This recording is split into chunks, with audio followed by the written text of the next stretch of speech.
இந்த December 1 to December 30க்குள்ளே 30 days study பிளானுங்கிறது நான் ஸ்டார்ட் பண்ண போகிறேன்.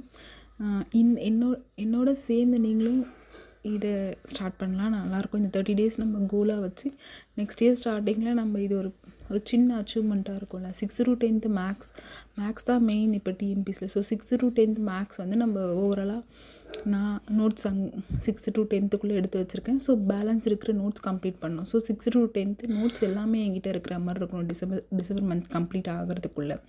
அண்டு ஜிகே பாலிட்டி ஆல்ரெடி நான் நோட்ஸ் எடுத்துட்டேன்.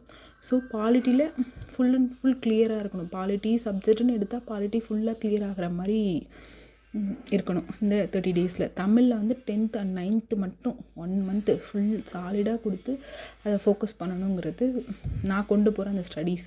டே 1ல் வந்து நான் ஃபஸ்ட்டு இந்த யூடியூப் சேனல் கொஞ்சம் நல்லா ஃபாலோ பண்ணிகிட்ருக்கேன். இதில் வந்து தமிழில் ஒரு டாபிக் நம்ம திருக்கடுகம்னு எடுத்துக்கிட்டால் அதில் வந்து அவங்க books, new books, old books and out சோர்ஸ்லேயும் கொண்டு வராங்க. அதுக்கப்புறம் அதே கம்ப்ளீட் பண்ணணும், அவங்களோடது கம்ப்ளீட் பண்ணணும், கரெக்ட் பண்ணணும் பாயிண்ட்ஸ்லாம். அண்டு 8th term 2ல் நான் லைஃப் மேத்தமெட்டிக்ஸ் நோட்ஸ் போயிட்டுருக்கு. ஸோ அதை கம்ப்ளீட் பண்ணணும் நான் டுமாரோ. அண்டு பாலிட்டி வந்து நான் ஆல்ரெடி நோட்ஸ் கம்ப்ளீட் பண்ணிட்டேன். பட் இப்போ நியூவாக பாயிண்ட்ஸ் நிறைய கொண்டு வராங்களா, அதை கம்ப்ளீட் பண்ணணும், அதை நான் கேதர் பண்ணணும், லேர்ன் பண்ணணும். ஸோ அதனால் டே 1ல் இதுதான் நம்மளால் பண்ண முடியும் ஜாப் போயிட்டு வந்துட்டு.